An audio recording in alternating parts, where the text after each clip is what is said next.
Summer holidays வந்தாச்சு, நம்ம GT ஹாலிடேஸும் வந்தாச்சு. GT holidays, south India's #1 travel brand. Stone Bench மற்றும் 2D என்டர்டைன்மெண்ட் தயாரிப்பில் கார்த்திக் சுப்ராஜ் இயக்கத்தில் சூர்யா நடிக்கும் ரெட்ரோ வெற்றி நடை போடுகிறது. 100% பிளேஸ்மெண்ட் கேரண்டியுடன் பிகாம், பிசிஏ, பிபிஏ, பிஎஸ்சி படிக்க Jain college of arts and science, Chennai. இடுக்கன் வருங்கால் வடக்கன் வருவான்.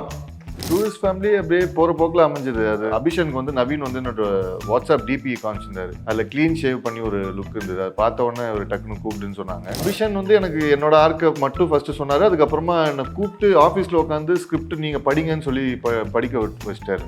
ஸோ நான் ஃபுல் ஸ்கிரிப்ட் நான் படிச்சுட்டேன். நான் ஹோட்டல் மேனேஜ்மெண்ட் படிச்சுட்டு இப்போ கூட பத்ம ஏதோ விருது வாங்கினார் எங்கள் பிரின்சிபல் தாமோதரன். அந்த அவர் தான் பிரின்சிபல். எங்களுக்கு எல்லாருக்கும் ஒரு ஃப்ரஸ்ட்ரேஷன், கார்பரேட் ஜாப்ல ஒரு ஃப்ரஸ்ட்ரேஷன் வரும்ல, அது எனக்கும் வந்தது. ஆண்டர்பிரினர் ஆகணும், பிஸ்னஸ் பண்ணணும் அப்படின்னு ஒன்று ஆரம்பித்து அது ஃபெயில் ஆகி அப்புறம் அது ஆண்டர்பிரினர் இது பிஸ்னஸ் ஆரம்பிக்கும் போது பார்ட் டைமாக பேஷன் எதாவது பண்ணிட்டு ட்ராமா பண்ண ஆரம்பித்தேன். என்ன ஒன்றும் ரெக்கக்னைஸ் பண்ணுறது இல்லை ஆடியன்ஸை. நான் அவரை ஃபுல்லாக தாடிலாம் வச்சுருந்தேன். ஸோ அப்படியே நான் போய் ஆடியன்ஸை பார்த்து யாரும் என்ன ரெக்கக்னைஸ்லாம் பண்ணல.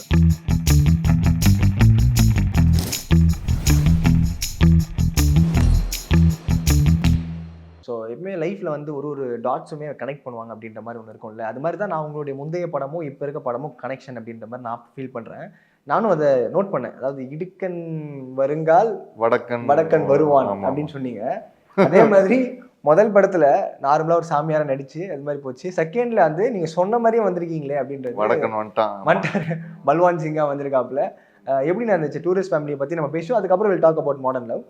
டூரிஸ்ட் ஃபேமிலி எப்படி அமைஞ்சது, எப்படி இந்த வாய்ப்பு கிரியேட் ஆச்சு? டூரிஸ்ட் ஃபேமிலி அப்படியே போகிற போக்கில் அமைஞ்சது. அது ஆடிஷனுக்கு அவங்க பார்த்துட்டு இருந்தாங்க. என்னோட ஃபோட்டோ பார்த்து ஆடிஷன் அவங்க வேறு ரோலுக்கு ஒரு ஆடிஷன் ஒன்று கொடுங்க, அந்த நெய்பர் ரோலுக்கு ஏதோ ஒன்று பார்த்துட்டு இருந்தாங்க. ஒரு ஓப்பன் ஆடிஷன், அதாவது நீங்களே செல்ஃப் ஆடிஷன் பண்ணி அனுப்புங்க அப்படின்னு சொல்லி அது தள்ளி போயிட்டே இருந்தது. ஒரு 2 நாள் அப்படி, நாளைக்கு அனுப்புகிறேன், நீ சாயங்காலம் அனுப்புகிறேன் அப்படின்னு தள்ளி போயிட்டே இருந்தது. நவீன் ஒரு ஏடி தான் என்னை ஃபாலோ பண்ணார். அப்போ ஒன் ஃபைன் ஈவினிங் வந்து நீங்கள் எங்கே இருக்கீங்க அப்படின்னு கேட்டார்னா, பக்கத்தில் கூத்துப்பட்டியில் இருக்கேன் அப்படின்னு சொன்னேன். ஆஃபீஸ் வல்சராகத்தில் தான் இருக்குது, நீங்கள் ஆஃபீஸே வந்துருங்க, ஆடிஷன் இங்கேயே பண்ணிடலாம் அப்படின்னு சொன்னார். சரி, நான் உடனே போயிட்டேன். நான் அவருக்கு அபிஷனுக்கு வந்து நவீன் வந்து என்னோட வாட்ஸ்அப் டிபி காமிச்சிருந்தார். அதில் க்ளீன் ஷேவ் பண்ணி ஒரு லுக் இருந்தது. அது பார்த்த உடனே ஒரு டக்குன்னு கூப்பிட்டுன்னு சொன்னாங்க. போய் ஆடிஷன் பண்ண உடனே இன்ஸ்டண்ட்டாக அந்த ஃபீல் வந்துச்சு. ஓகே, இவர் பண்ணால் நல்லா இருக்குன்ற ஒரு இது அவருக்கு வந்துச்சு. நல்லா வெல்கமிங்காக இருந்தது எனக்கும். நான் ஏற்கனவே ஒரு நாடகத்தில் ஜிப்புகள் ஜாக்கிரதை அப்படின்னு ஒரு நாடகம், என் ஃப்ரெண்டு எழுதின நாடகம், பாஸ்கர் எழுதின நாடகம், நான் டைரக்ட் பண்ணி நடித்த நாடகம். அதில் அந்த ஸ்லாங் ஒரு மாதிரி யூஸ் பண்ணியிருப்பேன். எல்லாருக்கும் வணக்கம், நான் இந்த நாடகத்தில் அப்படின்னு ஹிந்தி அந்த ஒரு மாதிரி அப்படி யூஸ் பண்ணியிருப்பேன். ஸோ அதுதான் நான் ஆடிஷன்லேயும் பண்ணி காமிச்சேன். ஸோ அது அப்படியே ப்ராசஸ். அப்போ இந்த லைன் சொல்லுவாங்கன்னா ரொம்ப ரொம்ப தீவிரமாக, ரொம்ப எப்படி சொல்கிறது, கோவமான ஒரு ஆளாக காமிச்சிருப்பாங்க. இல்லை நீங்கள் இந்த மாதிரி ஒரு மாதிரி காமிக்கல் டோனோட தான் இந்த ஸ்லாங் பேசுனீங்களா? எதுல சொல்றீங்க? இல்லை, இந்த ஆடிஷன் போகும்போது வந்து உங்களுடைய கேரக்டர் வந்து எக்ஸ்பிளைன் பண்ணிட்டாங்களா? ஆடிஷன் இல்லை, காமிக்கலாக பேச முடியாது அந்த சிச்சுவேஷனில். அப்படி இல்லை, அதனால நம்ம சீரியஸாக தான் பேசணும். ஓகே, அதே கேரக்டர் அப்படியே பண்ண சொல்லிட்டாங்க, இது அப்படி தான் எங்களுக்கு வேணும் அப்படின்னு. ஆமாம், இருந்தாலும் கொஞ்சம் இந்த காமிக்கல் எலிமெண்ட் கொஞ்சம் கூட வந்துடக்கூடாது அப்படின்ட்டு அபி வந்து நல்லா ஃபைன் டியூன் பண்ணிட்டாப்புல. டப்பிங்லலாம் அந்த எலிமெண்ட் கொஞ்சம் கூட வந்துடவே கூடாது. ஏற்கனவே கேட்ட சவுண்டு மாதிரி அது அந்த ஏற்கனவே அந்த சவுண்ட் வந்துச்சுன்னா என்ன நிறைய பேர் பேசியிருக்காங்கல்ல, அந்த சேட்டு தமிழ் அப்படின்ட்டு நிறைய தமிழ் சினிமா அது மாதிரி வந்துடக்கூடாதுன்ட்டு கொஞ்சம் மெனக்கட்டும் அதுக்கு. சிறப்புண்ணா. ஸோ அந்த ரிசப்ஷன் வந்து பயங்கரமாக இருக்குது. உங்களை பார்த்தோன்னே யாருப்பா செல்லுக்குள்ள அப்படி போட்டு அடிச்சுட்டு வராரு. அதுக்கப்புறம் ரமேஷ் திலக் பார்த்தோன்னே என்ன நீ இப்படி பண்ணிட்டு அப்படி பண்ணு, அவர் பேசுறது நம்மளை பார்த்து கோவம் வரும்னு சொல்லுவாங்கல்ல, அந்த மாதிரி ஒரு கோவப்படுற ஒரு கேரக்டராகவே அந்த டூரிஸ்ட் ஃபேமிலியில் எல்லாருமே வந்து ப்ளசண்ட்டாக பீஸ்ஃபுல்லாக எல்லாருமே என்ஜாய் பண்ணுற டைமில் என்ன இவரை மட்டும் வர வேணாம்னு சொல்லுங்க அப்படின்ற மாதிரிலாம். நான் ஒருத்தன் தான் கொஞ்சம் கெட்டவன் அந்த படத்தில். ஆமாம் ஆமாம். எப்படி இருந்துச்சு அந்த ரிசப்ஷன், ஆடியன்ஸ் பார்க்குறதா இருக்கட்டும், நீங்கள் போய் அமைதியாக உட்காந்து படத்தை பார்த்து? நான் வந்து என்ன ஒன்றும் ரெக்கக்னைஸ் பண்ணுறது இல்லை ஆடியன்ஸ். நான் அவரை ஃபுல்லாக தாடிலாம் வச்சுருந்தேன், இப்போ தான் லைட்டாக ட்ரிம் பண்ணிட்டேன். ஸோ அப்படியே நான் போய் ஆடியன்ஸை பார்த்து யாரும் என்ன ரெக்கக்னைஸ்லாம் பண்ணல. அப்படியே நான் 2-3 வாட்டி பார்த்தேன் ஆடியன்ஸோட, யாருமே நான் ரெக்கக்னைஸ் பண்ணல. அது இன்ட்ரெஸ்டிங்காக இருந்தது எனக்கு. அதாவது பக்கத்துல இருந்து கமெண்ட் பாஸ் பண்ணுறது, என்னடா இது அப்படின்ற மாதிரி ஏதாவது பண்ணாங்க? ஒரு ஷோவில் ஒருத்தர் யாரோ பின்னாடி இருந்து யாரா அப்படி என்ன ஏதோ திட்டினாரு, அது மட்டும் கேட்டது. ஓகே, கரெக்டாக கேட்கலான்னா ஏதோ ஒன்று திட்டினாரு என்ன, அது மட்டும் கேட்டது, மற்றபடி இல்லை. ஓகே. அப்புறம் அந்த லாஸ்ட் சீனில் இந்த காலில் விழும்போது சிரிச்சது ஒரு 2 ஷோவில் நடந்தது. சூப்பர்ண்ணா. ஸோ மாடர்ன் லவ் அதில் வந்து பார்த்தோம் பொம்மை அப்படின்னும் போது இப்போ வரைக்குமே அது வந்து அந்த சீன்ஸ்லாம் சில கட் பண்ணி பொம்மை மாதிரி ஏதாவது ஒன்று மறந்துச்சுன்னா வந்து பசங்கிட்ட அது காமிக்கிறது பொம்மை ரீகலெக்ட் பண்ணுவாங்களா அந்த மாதிரி மொமெண்ட்ஸ் எல்லாமே, அது எப்படி அந்த வாய்ப்பு எப்படி ராஜ்முருகன் அவர்கள் அப்ரோச் பண்ணி கிடைச்சது? அதுவும் வந்து குமார் ராஜாவோட தான் சூப்பர் டீலக்ஸில் ஒரு சின்ன ரோல் பண்ணியிருந்தேன். டிடிகேஎஃப் தான் குமார் ராஜாவோட டீம் தானே மாடர்ன் லவ் வந்து ஷோ ரன்னர், அவங்க தானே ப்ரொடியூசர் மாதிரி. ஸோ அவங்க ஏடிஸ் ஆடிஷன் பண்ணும்போது அதில் ஃபோட்டோ பார்த்து, எஸ்பெஷலி அவங்களுக்கு ஒரு நியூ கம்மர் தான் கண்டிப்பாக வேணும் அப்படின்ற ஒரு நிர்பந்தம் வேறு அந்த படத்தில் இருந்தது. ஏன்னா என்ன தாடியை வச்சு காமிச்சிட்டு அடுத்தது க்ளீன் ஷேவ் காட்டும்போது ஆடியன்ஸுக்கு தெரியக்கூடாது இல்லையா, அந்த சாமியார் தான் எதுன்னு தெரியக்கூடாது. ஸோ அதெல்லாம் சேர்ந்தது அமைஞ்சிச்சு. ஓகே, அப்போ நீங்கள் அது வந்து ரியல் முடி தான் ஃபுல்லாகவே நீங்கள் வளர்த்து ஒரு முக்கால்வாசி ரியல். அது அப்போ வந்து லாக்டவுன் போயிட்டு இருந்தது. சும்மா அப்படியே தாடி வளர்த்துட்டே இருந்தேன். இப்போ ஒரு கட்டத்தில் பார்த்து நீங்கள் தாடியை வளர்த்துட்டே இருங்க, எவ்வளோ தூரம் வளரட்டும். அதனால ஒரு முக்கால்வாசி ரியல், இப்போ கொஞ்சம் மட்டும் எக்ஸ்டெண்ட் பண்ணியிருப்போம். முடியும் வந்து முக்கால்வாசி ரியல், அப்புறம் கொஞ்சம் எக்ஸ்டெண்ட் பண்ணியிருப்போம். ஓகே. அண்ட் ஒர்க் பேட்டர்ன் இருக்குல்ல, இப்போ நீங்கள் ஒரு ராஜ்முருகன் மாதிரி அவர் ஒரு எக்ஸ்பீரியன்ஸ்டு ஒரு டேரக்டர், இங்கே ஒரு டெபியூ டேரக்டர் அப்படின்னும் போது ஏதாவது வேறுபாடுகள் இருந்துச்சா? லைக் அவங்க எடுக்கிறதுக்கும் கையாளுறதுக்கும் படத்தை? இல்லை, அப்படி எதுவும் வேறுபாடுகள் இருந்த மாதிரி எனக்கு எதுவும் தெரியல. ரெண்டு பேரும் அப்படிதான், வேற மனிதர்கள். ராஜமுருகன் வேற ஆளு, அபிஷன் ஜீவன் வந்து வேற ஆளு. அது மட்டும்தான் வேறுபாடு தவிர ரெண்டு பேருமே நல்ல மனிதர்கள் வேற. அதனால கிட்டத்தட்ட ஆல்மோஸ்ட் சேமாக தான் இருந்தது. ஓகே. இப்போ பொதுவாக கதை கேட்கும் போது ஏதாவது இருக்கும்போது வந்து உங்களுடைய பாயிண்ட் மட்டும் சொல்லுவாங்களா உங்களோட ஆர்க்கு, இல்லைன்னா மொத்தமாகவே கதையை சொல்லுவாங்க? இல்லை, அபிஷன் வந்து எனக்கு என்னோட ஆர்க்கை மட்டும் ஃபர்ஸ்ட் சொன்னார். அதுக்கப்புறமா என்னை கூப்பிட்டு ஆஃபீஸில் உட்காந்து ஸ்கிரிப்ட் நீங்கள் படிங்கன்னு சொல்லி படிக்க வச்சிட்டாருன்னு. ஸோ நான் ஃபுல் ஸ்கிரிப்ட் நான் படிச்சிட்டேன். லாலா குண்டாவும் வந்து என்னோட ஆர்க்கு சொன்னாங்க ஃபர்ஸ்ட்டு. ஆனால் அதுக்கப்புறமா ஃபுல் ஸ்கிரிப்ட் வந்து எக்ஸ்பிளைன் பண்ணிட்டார். நான் படிக்க வைக்கல, அதை எக்ஸ்பிளைன் பண்ணார். அது இப்போ ரெண்டுமே நோட்டபுளாக அமையுது இல்லைன்னா, இப்போ நீங்கள் இத்தனை வருஷமாக நீங்கள் வந்து இப்போ கூத்துப்பற்றியில் பெர்ஃபார்ம் பண்ணி நிறையா ஸ்டேஜ் ட்ராமாஸ்லாம் பண்ணியிருக்கீங்க. ஸோ அப்படி இருக்கும்போது இவ்வளவு லைக் எப்படி சொல்கிறது, ஆர்ட்டை வந்து முழுமையாக உங்களுடைய இன்ஸ்டாகிராமா எந்த ஒரு சோஷியல் மீடியா பிளாட்ஃபார்ம்ஸாக இருக்கட்டும் அதை மட்டுமே தான் போஸ்ட் பண்ணியிருக்கீங்க. அது மட்டும் தான் பண்ணியிருப்பேன். மற்றதும் பண்ணணும். ஆமாம். ஸோ இப்போ ஃபோட்டோ கூட கம்மியாக தான் இருக்கும். ஆமாம். நிறைய இடத்துல கொலாப்ஸாக இருக்கிறதாலும் உங்களுடைய இந்த இடத்துக்கு வந்திருக்கேன், இதை கடைசி நாள் வந்து பார்த்துட்டு போங்க அப்படின்ற மாதிரி அந்த அளவுக்கு வந்து ஷவுட் அவுட் பண்ணிட்டு இருப்பீங்க. ஆமாம். ஸோ அவ்வளோ இன்டென்ஸாக சினிமா மேலே ஒரு பேஷன். ஸோ எவ்வளோ வருஷம் நீங்கள் வந்து சினிமாவுக்கு இந்த மாதிரி ஒரு ரோல் அமைஞ்சு லைக் நம்மளை வந்து ரெக்கக்னைஸ் பண்ணணும் அப்படின்னு? இன்னையோட 10 years 2015 நான் முடிவு எடுத்தேன். நான் லைக் ஃபுல் டைமாக சினிமாவில் நடிக்க போகிறேன். சினிமா ஆப்வியஸாக பணம் சம்பாதிக்கணும், இங்கே தான் வந்தாகணும் இல்லை. ஸோ இந்த மாதிரி தேட்டர் நான் நடிக்க போகிறேன், அப்படி தேட்டர் சினிமா அப்படின்னு முடிவு பண்ணது 10 வருஷம். இப்போ 2015, இப்போ 25. Marking 10 years. 10 years. ஆமாம். ஓகே. இல்லை நான் அப்போனா அதுக்கு முன்னாடி என்ன ஐடியா இல்லை என்ன ஒர்க்? நான் hotel management. Okay. Hotel management படிச்சுட்டு இப்போ கூட பத்ம ஏதோ விருது வாங்கினார் எங்கள் பிரின்சிபல் தாமோதரன். ஆமாம் செஃப் தாமோ அவர்கள். ஆமாம் செஃப். ஆமாம். அவருடைய பத்மஸ்ரீயா? நான் பத்மஸ்ரீ தான் வாங்கினார். ஆமாம். அந்த அவர் தான் பிரின்சிபல் எங்களுக்கு. MGR institute of hotel management Valasaravakkam. So hotel management படிச்சுட்டு ஹோட்டலில் ஒர்க் பண்ணிட்டு இருந்தேன். சூப்பர். அதுக்கப்புறம் எப்படி இந்த ஐடியா சினிமா ஒரு காதல் அது மேலே இருக்க மோகம்? காதல் மோகம்லாம் இல்லை. அதான் எல்லாருக்கும் ஒரு ஃப்ரஸ்ட்ரேஷன், கார்பரேட் ஜாப்ல ஒரு ஃப்ரஸ்ட்ரேஷன் வரும்ல, அது எனக்கும் வந்தது. அப்போ வர ஸ்டீவ் ஜாப்ஸோட book stay hungry stay foolish, அது ஸ்டீவ் ஜாப்ஸ் எனக்கு ஆப்பிள் ஃபவுண்டர்லாம் எனக்கு தெரியாது. ஆனால் அந்த புக்கு அவரோட இமேஜ் பார்த்தோன்னே என்னடா அது ஸ்டே ஹங்க்ரி ஸ்டே ஃபூலிஷ்னு இருக்குது, அதை படிக்கலான்னு சொல்லி அதோட இன்ஃப்ளூயன்ஸஸ். ஸோ அதான் வேலைலாம் செய்யக்கூடாது, நம்ம ஏதாவது இதுவாக செய்யணும்னு ஒரு இன்ஃப்ளூயன்ஸு ஸ்டீவ் ஜாப்ஸ்னால ஆனது. வேலையோட ஃப்ரஸ்ட்ரேஷனு. ஸோ ஏதாவது ஏதாவது ஒன்று டிஃப்ரெண்ட்டாக பண்ணணும். நான் ஆக்டிங் பண்ணணுன்னு இது பண்ணல, ஆண்டர்பிரினர் ஆகணும், பிஸ்னஸ் பண்ணணும் அப்படின்னு ஒன்று ஆரம்பித்து அது ஃபெயில் ஆகி அப்புறம் அது ஆண்டர்பிரினர் இது பிஸ்னஸ் ஆரம்பிக்கும் போது பார்ட் டைமாக பேஷன் ஏதாவது பண்ணிட்டு ட்ராமா பண்ண ஆரம்பித்தேன். ஸோ பிஸ்னஸ் ஃபெயில் ஆனதுனால அது எதுவும் கண்டினியூ பண்ண முடியாதனால பேஷன் வந்து அப்படியே ஃபுல் டைமாக அதுவே எடுத்துக்கிச்சு.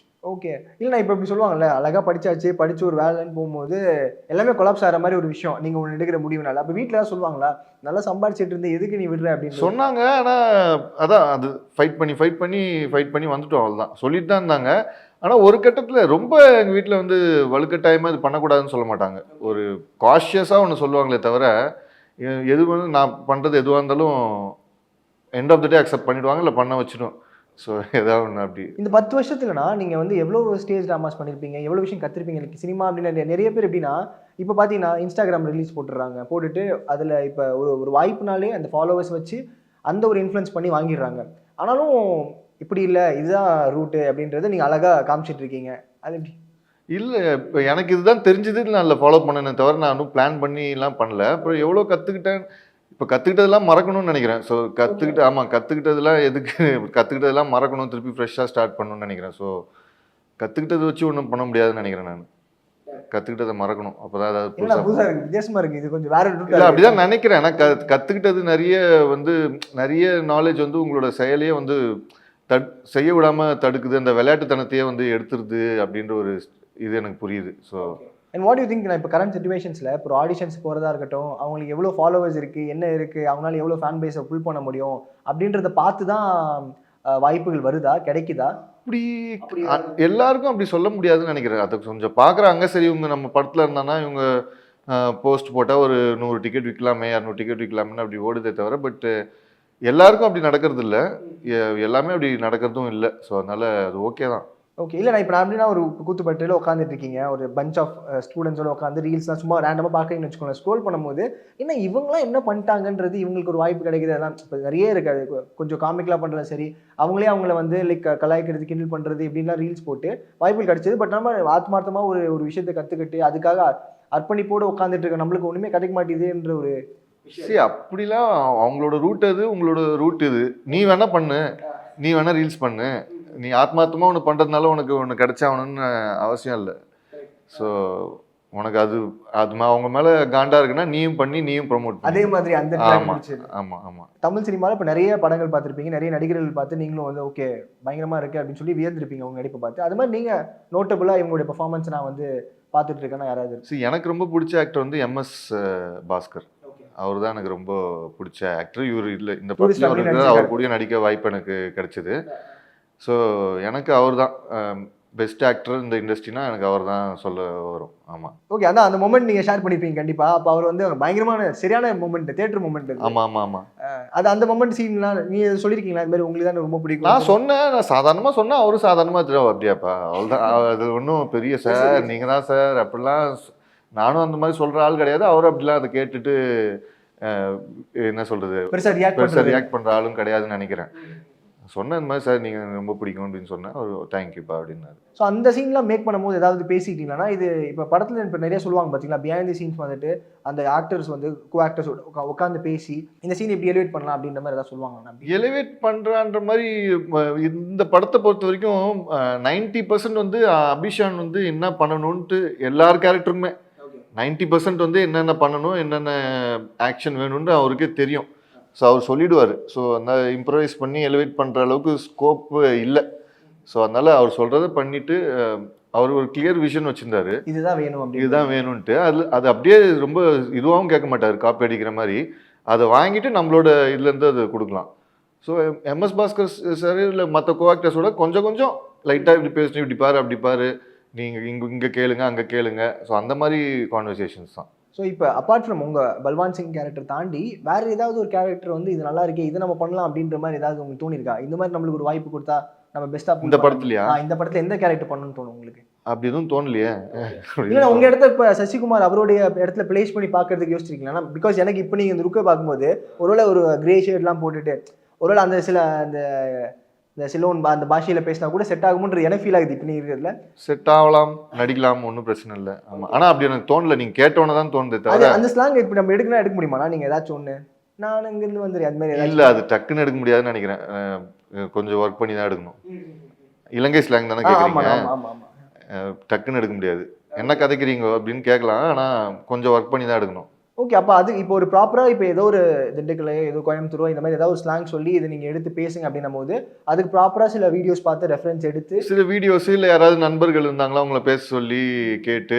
ஆமாம், அந்த மாதிரி ரெஃபரன்ஸஸ். ஆமாம் ஆமாம் ஆமாம். ஓகேண்ணா. ஸோ இப்போ பாஸ்ட் ப்ரெசென்ட் போயிட்டு இருக்கும்போது வாட் இஸ் நெக்ஸ்ட் அப்படின்ற மாதிரி இருக்கும், ஃபியூச்சர் என்ன அப்படின்றது, அடுத்து என்னென்ன பிளான் பண்ணிட்டு இருக்கீங்க, என்னென்ன நடக்க போகுது உங்களுக்கு? பிளான் எதுவும் பண்ணல, ஏதாவது நல்ல ஆஃபர் வந்தால் அதை செலக்ட் பண்ணணும், அது ஒரு பிளான் இருக்குது. என்னோட ஷோஸே இன்னும் ஜூன் ஜூலையில் ஷோஸும் பிளான் பண்ணிட்டு இருக்கிறேன். நடித்த படம் ஒன்று மயிலாடுன்னு ஒன்று இருக்குது, ராஜமுருகன் சார் அடுத்த படம். அதுவும் சசிகுமார் சார் தான் ஹீரோ. ஸோ அது ஒரு படம் ரிலீஸ்க்கு வெயிட் பண்ணுறேன். ஸோ இப்படி எதுவும் ஸ்பெசிஃபிக் பிளான் கிடையாது. ஸோ அப்படியே வேகாக தான் இருக்குது பிளான். ஓகே. அப்போ நீங்கள் இப்போ நிறைய பேர் சொல்கிறாங்கன்னா இப்போ படங்கள் சினிமா தாண்டி வேறு ஏதாவது ஒன்று பண்ணணுவாங்க, சீரியல்ஸாக இருக்கட்டும், ஏதாவது ஆஃபர்ஸாக இருக்கட்டும் அப்படின்ற மாதிரி, ஏதாவது ஆஃபர்ஸ் சீரியல் பண்ணுறது இல்லை வேறு ஏதாவது பண்ணணும் அப்படின்ற மாதிரி, அந்த மாதிரி ஏதாவது ஐடியாஸ் இருக்கா? அப்படி அது மாதிரி ஐடியாஸ் எதுவும் லைக் சீரியல் பண்ணுற மாதிரியா? இல்லை வேறு ஆஃபர்ஸ்லாம் வந்து கொடுப்பாங்கண்ணா. இப்போ நீங்கள் ஏதாவது டைரக்ட் பண்ணணுவாங்க, இல்லை நீங்கள் உங்களுக்கு வேறு ஏதாவது இன்ட்ரெஸ்ட் இருக்கா சீரியல் பண்ணணுவாங்க, இது மாதிரி நிறைய ஆப்பர்ச்சுனிட்டிஸ் வந்துட்டே இருக்குன்னுவாங்க. ஸோ ஒன்ஸ் இந்த வெள்ளித்திரை தொட்டக்கப்புறம் அந்த மாதிரி ஏதாவது உங்களுக்கு கால்ஸ் வந்திருக்கா? நீங்கள் உங்களுக்கு ஏதாவது அது மாதிரி எதுவும் கால்ஸ் இன்னும் வரல.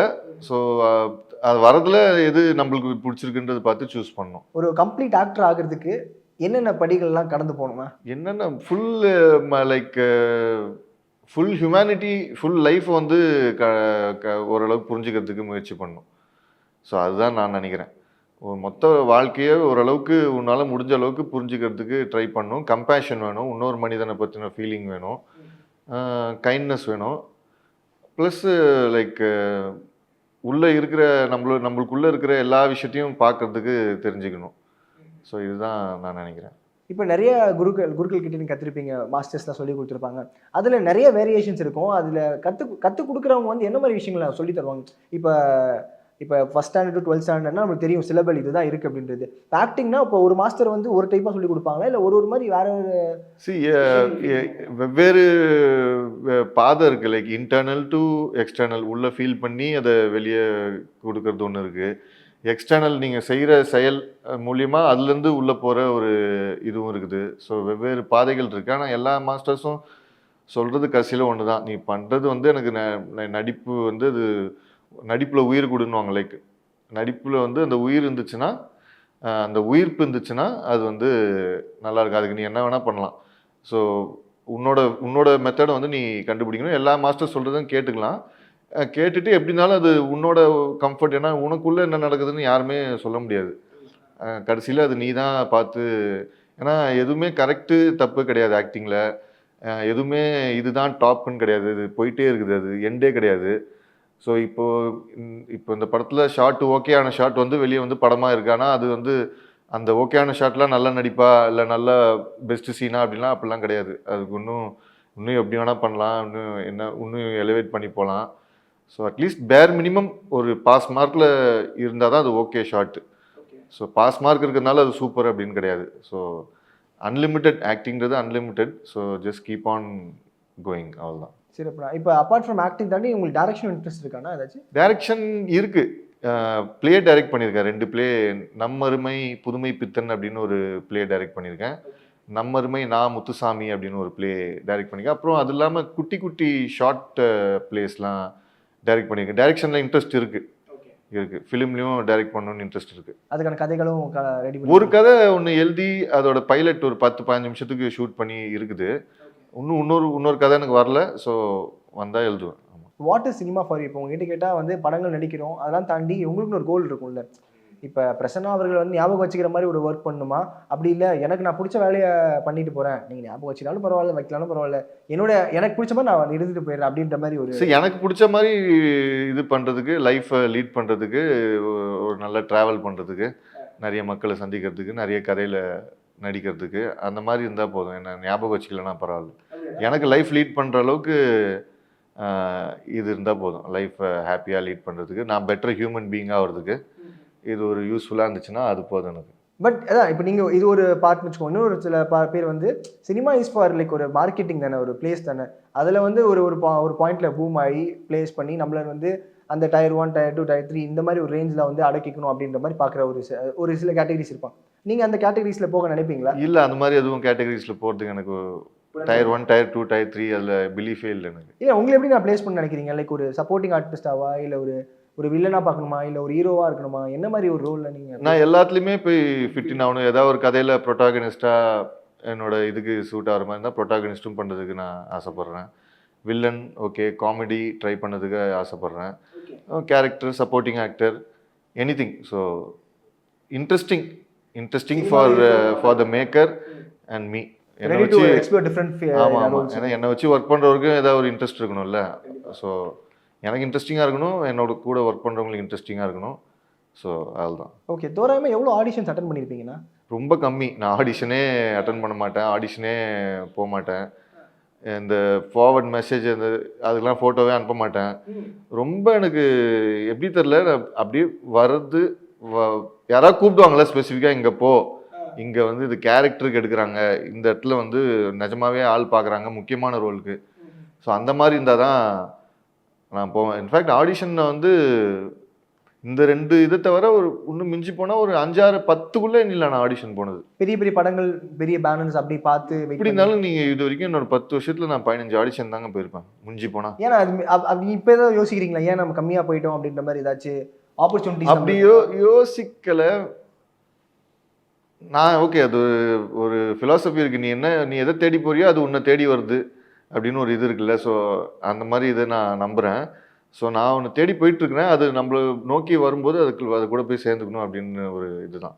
இந்த மாதிரி விஷயங்கள்லாம் படித்தாதான் இந்த மாதிரி எப்படின்னா கேதரிங்கா, இல்லை உங்களுக்கே ஆட்டோமேட்டிக்காக ஒரு விஷயம் கற்றுக்க வருதானா? இப்போ நீங்கள் பேசுறீங்களா ஃபிலாசபி லைக் படிச்சது கேட்கறது, இது வந்து நான் முத்துசாமி சொன்னது, இது ஒன்று நம்மளே நிறைய கேட்டுப்போல, நீ எதை தேடி போறியோ அது ஒன்று தேடி, அது தப்பா ரைட்டான்னு தெரியாது, ஆனால் ஏதோ ஒன்று இது வரைக்கும் அப்படிதான் நினச்சி போயிட்டு இருக்கிறேன் நான். அண்ட் அப்பார்ட் ஃப்ரம் சினிமா தாண்டி உங்களுக்கு பர்சனலாக இருந்தால் இன்ட்ரெஸ்ட், லைக் நீங்கள் இப்போ ஹோட்டல் மேனேஜ்மெண்ட்லாம் இருக்கும்போது இப்போ ஒரு சில பேர் சொல்லுவாங்கல்ல, வந்தோம் காசு சம்பாதிச்சோம் பிஸ்னஸில் போட்டோமா ரெவன்யூ பார்த்தோமா அப்படின்ற மாதிரி இருப்பாங்க. எனக்கு ஃபுட்டு, ரெஸ்டாரண்ட், பார், இந்த ரெஸ்டாரண்ட்ஸு பார்ஸில் இன்ட்ரெஸ்ட் இருக்குது, அதில் கொஞ்சம் இன்ட்ரெஸ்ட் இருக்குது. அப்புறம் ரீசெண்டாக செஸ்ஸில் வந்து ரொம்ப இன்ட்ரெஸ்ட் இருக்குது. அதாவது எந்த அளவுக்குன்னா லைக் கிரிக்கெட்லாம் நீங்கள் மேட்ச் பார்ப்பீங்கல்ல லைவாக, அந்த அளவுக்கு நான் செஸ் வந்து நான் லைவாக பார்த்தேன். இப்போ குகேஷ் அவர்கள் கூட வாழ்த்துக்கள் போஸ்ட் போட்டு. ஆமாம், செஸ் வந்து நான் லைவாக, அதாவது அவங்க 4 மணி நேரம் ஆடுறது கூட என்னால் உட்காந்து பார்க்க முடியாது. கமெண்டேட்டர்ஸ் வந்து அனலைஸ் பண்ணுறது அதெல்லாம் உட்காந்து என்னால் ஒரு 3 மணி நேரம் 4 மணி நேரம் உட்காந்து பார்க்க முடியும். ஸோ இந்த செஸ்ஸு விளையாடுவேன். இப்போ வரும்போது கூட விளையாட்டு தான் வந்தேன். நல்ல பிளேயர்லாம் கிடையாது, ஆனால் விளையாடுவேன், ஓரளவுக்கு விளையாடுவேன். செஸ்ஸு ரொம்ப பைத்தியம் மாதிரி நான். ஆமாம், chess addict. Apart from like நிறைய விஷயங்கள் உங்களை பற்றி சொல்லியிருக்கீங்க. அடுத்து ஏதாவது வாய்ப்புகள் வந்துச்சானா, இப்போ அவர் பண்ணுற அடுத்த படங்களில் இப்போ ஒரு படத்தோட வெற்றிக்கு தொடர்ந்து அடுத்து அந்த இயக்குனர் கூட பயணிப்பாங்க அப்படின்ற மாதிரிலாம் நம்ம கேள்விப்பட்டிருக்கோம். அது மாதிரி ஏதாவது சான்சஸ் சொல்லியிருக்கீங்களா? அது மாதிரி எதுவும் சொல்லலை, அவன்கிட்ட பேசலை. ஏன்னா இப்போ நான் ஃபோன் பண்ணேன்னா பிஸியாக இருப்பார்னு நினைக்கிறேன். அதனால கொஞ்ச நாள் கழிச்சு ஃபோன் பண்ணும்போது சொல்லுவேன். சிறப்புண்ணா. லைக் இப்போ நிறைய கேட்பாங்க பார்த்து டெம்ப்ளேட் கொஷின்ஸ் மாதிரி, படத்தில் நிறைய கேஸ்ட் இருக்காங்க, அவங்களுக்குள்ளே நீங்கள் பேசுறதுக்கான வாய்ப்புகள் கிடைச்சிது, அவங்ககிட்ட ஏதாவது நீங்கள் ஷேர் பண்ணீங்களா அப்படின்ற மாதிரி இருக்கும். அந்த டெம்ப்ளேட் கொஷின் உங்ககிட்ட கேட்டுறேன், அது மாதிரி ஏதாவது ஷேர் பண்ணிங்களா? சசிகுமார் அவர்கள். ஆமாம், இந்த படத்தில் எல்லாரோடையும் எனக்கு காம்பினேஷன் இருக்கும், சின்ன சின்ன சின்ன சின்ன காம்பினேஷன். எம்எஸ் பாஸ்கர் சாரோட, அம்பாள் குமரவேல் சாரோட. குமரவேல் சார் தான் என்னோட சீனியர், சூப்பர் சீனியர்லாம் கூத்துப்பட்டையில். ஸோ அதெல்லாம் வந்து என்னடா வந்துட்டியாடா அப்படின்னு சாதாரண ஒரு ஜூனியர்கிட்ட பேசுகிற மாதிரி தான் பேசிட்டு இருந்தார். சசிகுமார் சார் ஏற்கனவே அந்த மயிலாட்லேயும் பண்ணதுனால இங்கேயும் பண்ணதுனால ஒரு வைப் செட் ஆச்சு. ஆமாம், சிம்ரன் மேமோட அந்த அளவுக்கு கான்வர்சேஷன் இல்லை, ஹாய் அவ்வளோதான். ரமேஷ் தில கூட நான் நிறைய மேக்ஸிமம் அவரோட இது இருக்குது. அவர் எனக்கு ரொம்ப சப்போர்ட்டு. எனக்கு சின்ன சின்ன விஷயம்லாம் இந்த சினிமாவில் எனக்கு புரியல. அந்த சீட்டிங் பண்ணுற ஷார்ட்ஸு, இப்போ இங்கே பார்த்து பேச சொல்லுவாங்க, ஆனால் அது உங்களை பார்த்து தான் பேசுகிறேன், ஆனால் இங்கே பார்த்து பேசணும் அவங்க கேமரா ஆங்கிளுக்காக. ஸோ எனக்கு ஒருத்தரை பார்த்து இப்படி பேசிகிட்டு இருக்கோம், திடீர்னு இங்கே பாருன்னா எனக்கு அந்த மாதிரி சின்ன விஷயம்லாம் எனக்கு புரியல. அதெல்லாம் வந்து நான் ரமேஷ் திலக் கிட்ட ஷேர் பண்ணியிருக்கேன். அவர் சார்ட்ட அதானே இது நீங்கள் பண்ணுங்க அப்படின்னு சொல்லி ரொம்ப சப்போர்ட்டிவாக ரமேஷ் திலக் கூட ரொம்ப கான்வர்சேஷன் இந்த படத்தில். ஓகேண்ணா. மயிலாட் பற்றி ஏதாவது சொல்ல முடியுமா? லைக் அதில் ஏதாவது உங்களுடைய கேரக்டர் பற்றி? மயிலாடு வேற கேரக்டர், அது இதுக்கும் அதுக்கும் சம்மந்தமே இல்லாத ஒரு கேரக்டர். மற்றபடி எதுவும் சொல்ல முடியாது, டூ ஏர்லின்னு நினைக்கிறேன். ஓகே. இப்போ அதில் லுக்ஸ் வைஸ் உங்களுக்கு லுக்கு எல்லாமே டிஃப்ரெண்ட். அதாவது இந்த டூரிஸ்ட் ஃபேமிலியில் இருக்கிறதுக்கும் அதுக்கும் இல்லை. இப்போ நீங்கள் இருக்க லுக்கான்னு கேட்குறேண்ணா? இப்போ இருக்கிறது கூட இல்லை, இது எல்லாம் க்ளீன் ஷேவ்டு. ஓகே, கம்ப்ளீட்டாக வேற மாதிரி. முஸ்டாச் இருக்கும். ஆமாம். ஆனால் எங்களுக்காக உங்களுடைய படங்கள்லேருந்து ஒரு டயலாக் சொன்னீங்கன்னா ரொம்ப சந்தோஷப்படுவோம். ஓகே. இடுக்கன் வருங்கால் வடக்கன் வருவான். ஓகே. அப்புறம் வேற என்ன? அந்த பொம்மை அதான் நான் ட்ரெண்ட் மார்க் பொம்மை, அது அந்த ரியாக்ஷன் வரல. ஒரு படங்களுமே நோட்டபுளாக போயிட்டு இருக்கு. அடுத்தும் அதே மாதிரி வேற படிகள் நீங்கள் டச் பண்ணி வெற்றியாக வரணும் அப்படின்றத ஆசைப்படுறேன். Thank you so much. உங்கள் நேரத்துக்கு ரொம்ப நன்றி. தேங்க்யூ. சம்மர் ஹாலிடேஸ் வந்தாச்சு, நம்ம ஜிடி ஹாலிடேஸும் வந்தாச்சு. GT holidays, south India's number 1 travel brand. Stone Bench மற்றும் 2D என்டர்டைன்மெண்ட் தயாரிப்பில் கார்த்திக் சுப்ராஜ் இயக்கத்தில் சூர்யா நடிக்கும் ரெட்ரோ வெற்றி நடை போடுகிறது. 100% பிளேஸ்மெண்ட் கேரண்டியுடன் பிகாம் பிசிஏ பிபிஏ பிஎஸ்சி படிக்க Jain college of arts and science Chennai.